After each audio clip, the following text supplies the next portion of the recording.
Mary and her family are joined by their closest friends and colleagues for George's funeral, but one Cooper family member is missing from the event, making the young Sheldon finale more heartbreaking.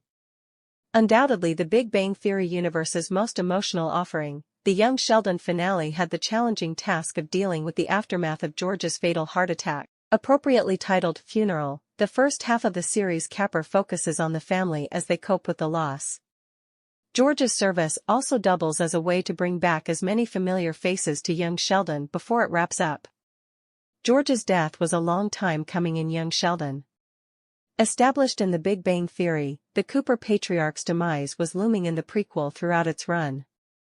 A couple of times in the show, it teased the tragedy happening, but considering how beloved George became, the writers had no choice but to delay it back to the final season, ensuring that Sheldon's dad would have as much time as he could with the family. However, unlike retconning George's cheating scandal, young Sheldon didn't have any choice but to stick with canon and tackle the end of the character. Considering the limited screen time, some plot points were either dropped or rushed in the final young Sheldon season.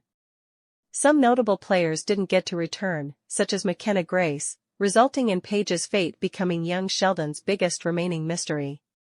Aside from her, however, there's another character who should have at least attended the funeral, Ruth, George's sister. Initially established in the Big Bang Theory during one of Sheldon's rants about his childhood in Texas, young Sheldon reaffirmed her existence in Season 2, when Mary invited Veronica Duncan to stay with them as she dealt with issues at home. Ruth never made any physical appearance in young Sheldon, although based on the Cooper kids' story, she previously stayed with them, and they weren't particularly happy about it.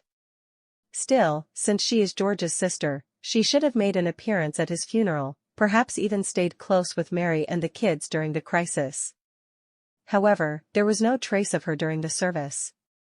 Ruth also wasn't mentioned, making her absence much more peculiar.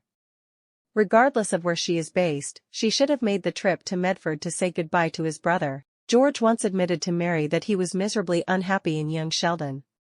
While he didn't usually talk about his regrets, he cited that he had to sacrifice so much for his wife and the kids. His life revolved around providing for them and making sure that they grew up properly. This was around the time that issues in their marriage were piling up, allowing George to develop a borderline inappropriate friendship with Brenda Sparks. Subsequently, Mary got too close to Pastor Rob. The Cooper patriarch maintained his dynamic with his next-door neighbor because his loneliness made him crave good company. Admittedly, George wasn't a perfect family man, but looking at his life in hindsight, there is no doubt that he loved his wife and kids. While he had his mistakes and trouble connecting to all of them, it's worth noting that Mary and the children could have also done a better job with their respective relationships with him. Not having his side of his family during his funeral highlights just how isolated George had been from his original family because he was focused on Mary and the kids. At the very least, his wife had Mima nearby for personal support.